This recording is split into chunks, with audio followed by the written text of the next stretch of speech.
Hey everyone, the motherboard in this Ryzen 7000 series computer is from ASRock, and actually it was the first time I bought an ASRock motherboard. I've used Gigabyte and MSI and also ASUS quite a lot, but never ASRock.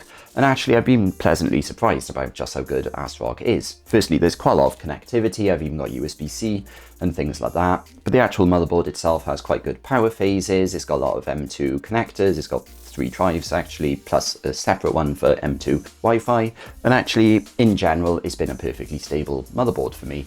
So in general, if you're wondering, can you trust ASRock? My answer is yes, probably.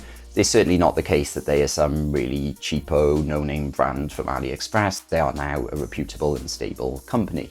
And actually, I've been running this computer 24/7, and I've not had any crashes or anything like that. But as I would always recommend, do your own research. Every motherboard maker has some good models and some bad models, and actually this ASRock one I bought is one of their slightly better ones. I'd say it's probably their mid-range one, so it's not like a super budget one. So always do your research, and actually if the motherboard you're looking to buy from ASRock has really bad reviews, maybe stay away from it or spend slightly more money. But certainly it's not the case that ASRock are a cheap budget brand that's going to work out really bad for you. And actually Hardware Unboxed done loads of testing of B650 motherboards, and they found that this ASRock one is actually really good. It's the Pro RS one, and it's worked out really well for me. So personally, I would happily buy ASRock motherboards again, but I would obviously continue to do my own research, and I hope this video was useful to you. If it was, please click the thumbs up button, and please subscribe to see more short videos like this. Thanks for watching.